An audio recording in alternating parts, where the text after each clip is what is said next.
Hi photo students, this is a very quick run through on the camera that I'm using as a loaner camera for the course. It's a Nikon D3500. You can see the model numbers right there. This is a entry-level DSLR camera, and I'm giving you a lot of video resources on explaining what a DSLR is, but essentially the DSLR stands for digital single lens reflex. And so what that means on a camera, and if you're thinking about this in reference to film photography or analog photography, it's virtually the same, except your film is a sensor. It's a digital sensor instead of film. Anyway, you have on many DSLR cameras, one of the signifiers is a detachable lens. Now that's changed now. There's mirrorless cameras and a whole slew of kind of little pocket-sized cameras that also have detachable lenses, meaning you can switch out the different types of lenses you want to have. But in essence, this is a signifier for a DSLR. The reason why people like DSLRs often isn't because of their bulk or their size, but because of the image quality you can get out of them for relatively cheap. This is a really solid intro camera that can get you some really good quality photographs. Now, when I say detachable lens on a camera like this, most often there's a button that releases, and there's usually on this ring on the inside here, you can see a little white, let's see if we can get that to focus. Yeah, there's a little white dot right there. Let's see, there we go, perfect. That usually lines up with a dot on the lens itself. You can see it just under there. So if I take this lens and I twist and line up those two white dots, hopefully in focus for you, there we go, then you can pull the lens apart or detach it. Now, the lens reflex components in a camera like this is that if you can see inside there, there's actually a mirror. Yeah, there we go. There's a mirror inside of there that's bouncing to another mirror that's housed up here, which is seen through the viewfinder. So your viewfinder bounces a mirror down to another mirror, which allows you to see directly through your lens, or what your lens is pointed at.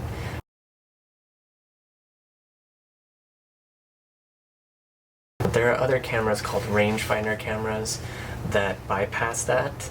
It's another mechanism where the lens isn't part of a mirror mechanism or mirror triggering mechanism, so that reflex never happens. And the advantage to that is there's a separate rangefinder that helps you to focus through a viewfinder. The advantage mainly is for sound and silence. Those cameras have a lot less moving parts, a lot less opportunity for something to break, and they're also extremely quiet. So early on with 35mm cameras, photojournalists loved having rangefinder cameras because they were very silent or quiet and less disruptive. Now, we don't really care, and there's actually a lot of cameras, and the higher end you get, that have silencing components to tone down that sound. And there's also laughably some cameras that you can actually amplify that and make it a kind of fake sound or camera trigger sound. Now, I recommend, now I did it kind of poorly, you never want to change that lens or take off that lens with this mirror portion faced upward. You always want to have that to the side or down. That's primarily because if dust gets in here, it can actually get into and behind that mirror, which is where your sensor lies. And once you get dust or some kind of element onto that sensor, it'll show up on your images, and you don't want that. So don't worry about that too heavily, just keep that in mind. Now I'm going to match these back up so I can put the lens back together. And I'm also going to show you that this lens is a kit lens. It's one that comes with the camera. This is a popular one for Nikon, but there's usually a kit lens of some sort that has some kind of zoom. And you can tell what that lens is going to be most often by inside the ring here. So it's this Nikon lens. It's an 18 to 55 millimeter. The 18 being the wider angle of view that it can capture, and 55 millimeter being the more telephoto or flatter angle of view, which is close. 50 is historically closest to what we see with our naked eye as an angle of view.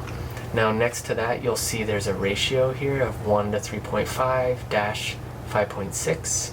That is the aperture range of this camera, meaning that the aperture, once we get into this more in depth, it'll make more sense, but the widest open this lens can get, or the fastest it is 3.5 at the 18 millimeter angle of view, and as you zoom to 55 it decreases, and your ability to open up that lens and let enough light in becomes 5.6 at its max.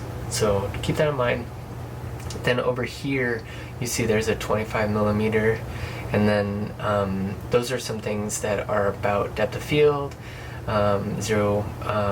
infinity to 0.25 millimeters or meters, and then 0.82 feet. And then next to that is a number 55, if you can see it, there it is. 55 is the thread width of and diameter of this lens for putting on filters. And this particular camera on the kit that I give out has a UV filter on it. Let's see if we can get that in focus. Maybe we can't. It's not going to want to focus on something that, there we go, 55 millimeter UV filter. Okay, now I put these on this camera because I'm checking these out and loaning them to people, and it serves as a more of a protection of the lens in case it falls.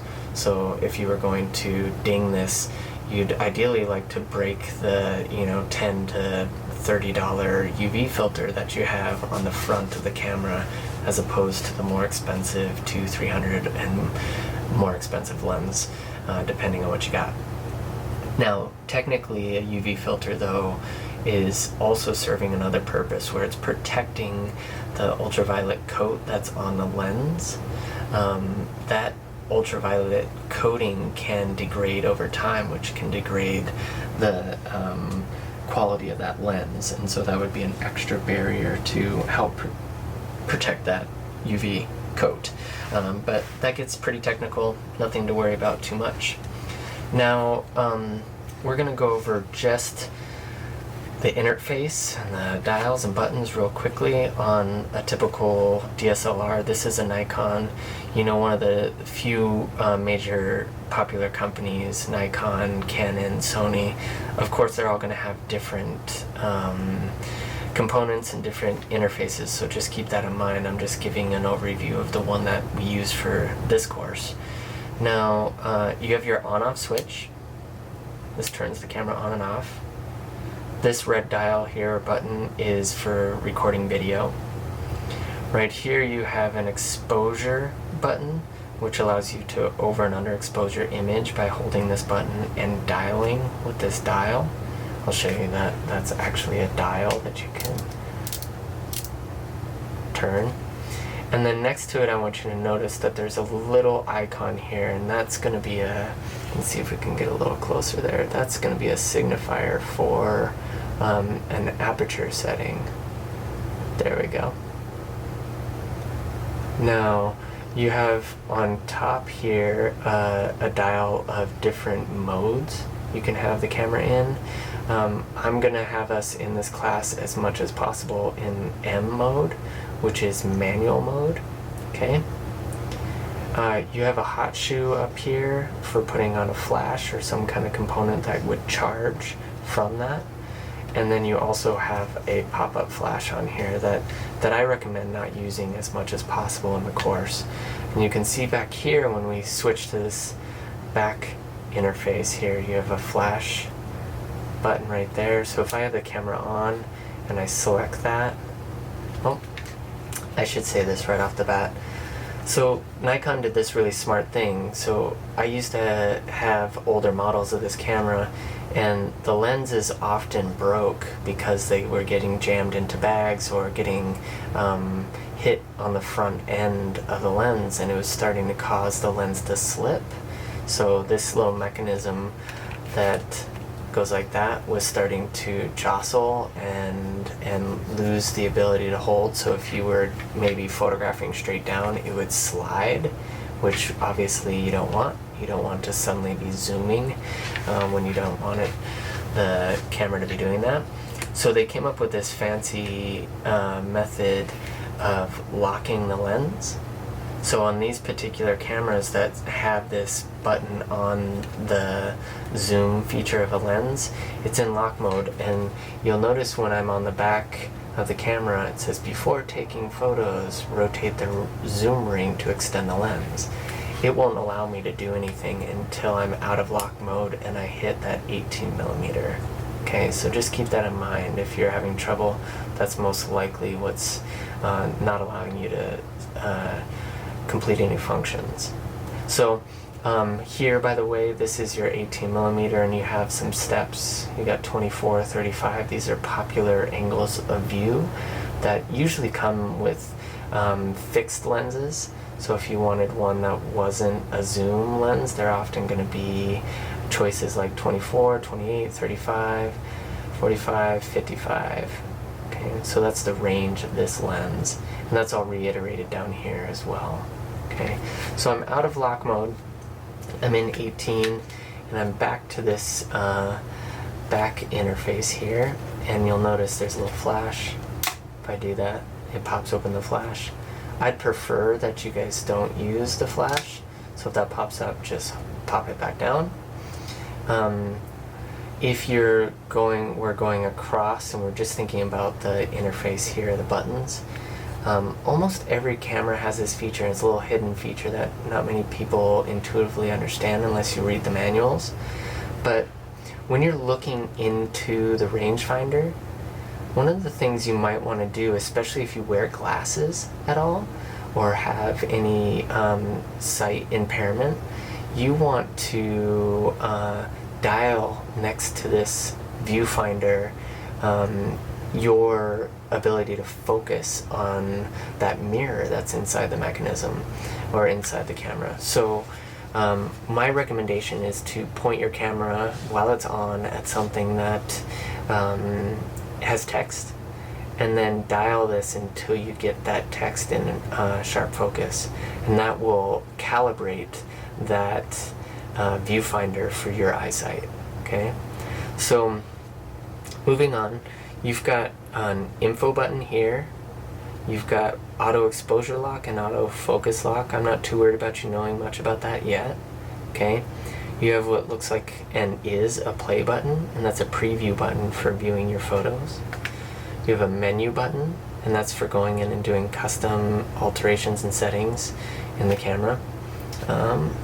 Sorry, there we go. You've got an info button again here, an I button, and there's a little bit of a difference. We'll explain that.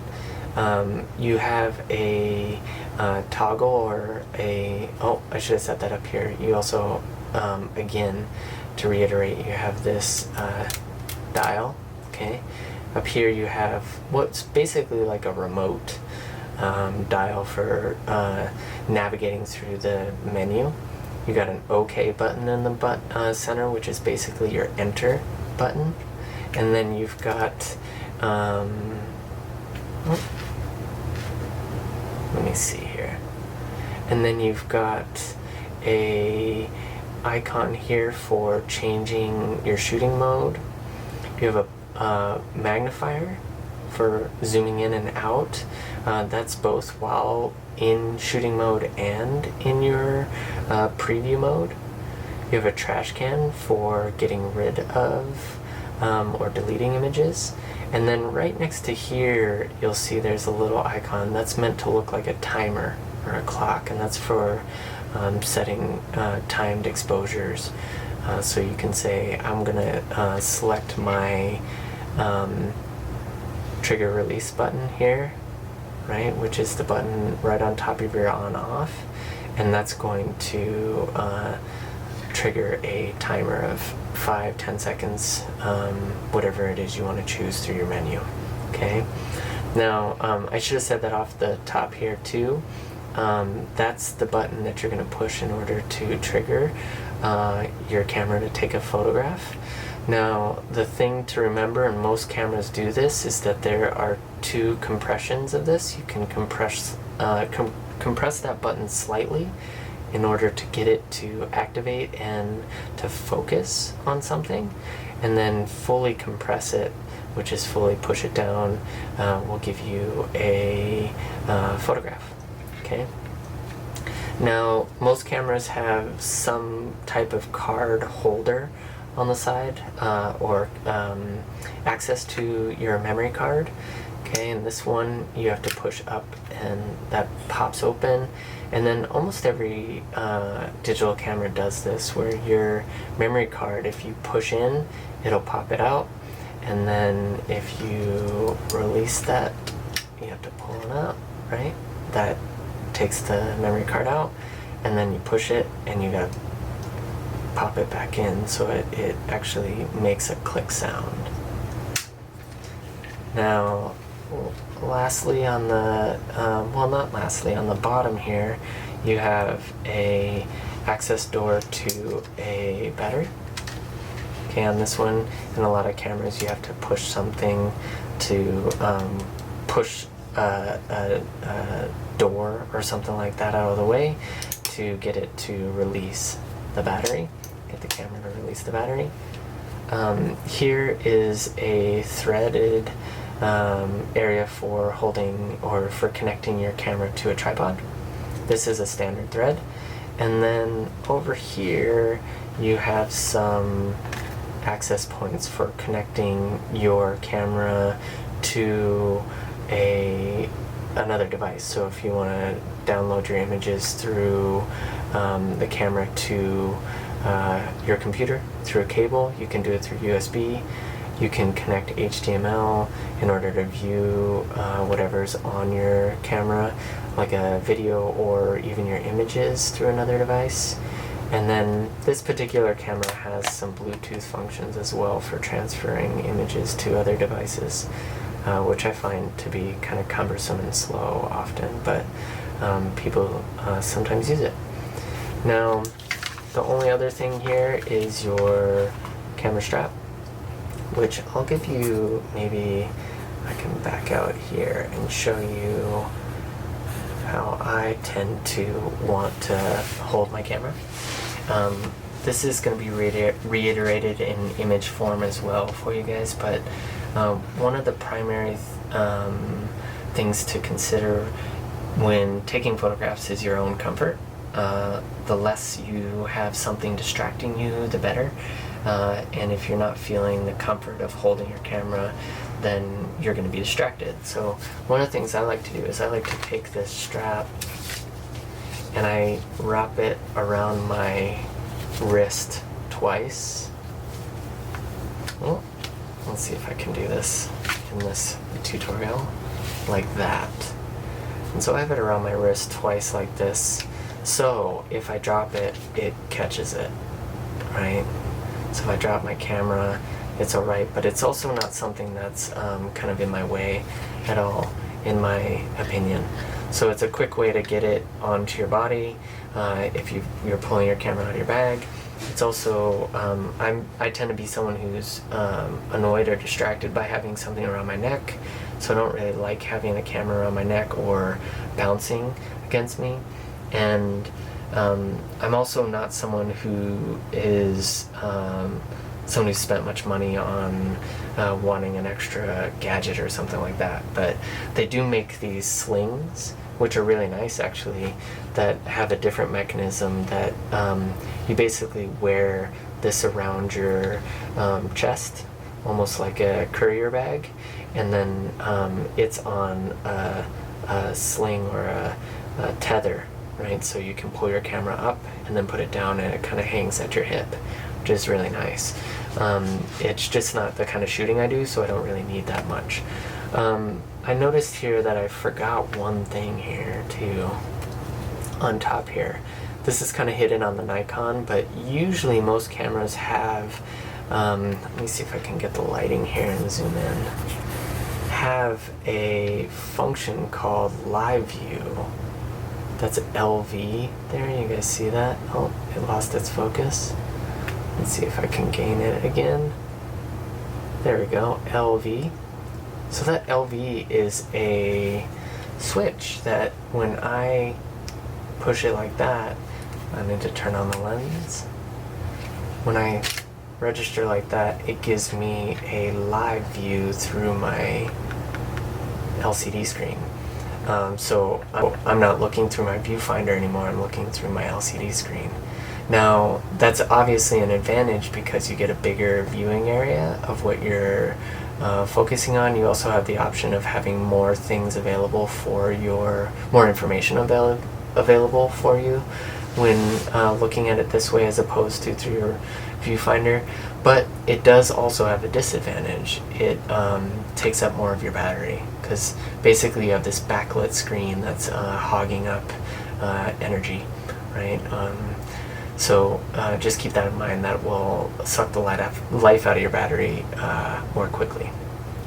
Now that's a quick run through of the camera. I just want to go over very quickly the lens again, and just for the sake of seeing and understanding the aperture.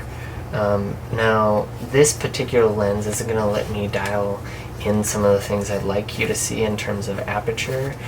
If you're looking through, you could see there is a tiny hole in there, and I don't know if it's going to let me. There we go. It had it for a second. There. Right? That's your aperture. Now, it's not going to let me, like a traditional lens, manage the aperture on there so you can actually see. So I'm going to pull out a traditional fixed lens. This is for a film camera, and I'm going to just show you because on a traditional lens you would manually alter that. So you can see here, right now I'm at the max aperture of this, turn it over, of what's called f2, or the speed of the lens. It's got a max. See that black dot is lined up with 2 right there? That's the speed of the lens. So if you're looking here, it's got a ratio of 1 to 2. It's a 35 millimeter. So typically the lower that number on a lens, especially a zoom, or, well, I guess for any lens, the lower that number gets, meaning the bigger the aperture can open, the more expensive your lens gets, because it's fast and able to go in more, it's more versatile. It can go in lower light situations. So anyway, we're at f2 here, okay? So maybe I'll put that lens behind there for some fun, okay? Now if I stop down that aperture, right, it starts to close down and let in less light, okay? That's the opposite number, and we're going to talk about our exposure triangle, give you some resources on that to understand that f2 and what that's, f2 and f22, and the effect that has on letting light into your camera through your lens, and the impact that has on your exposure, okay?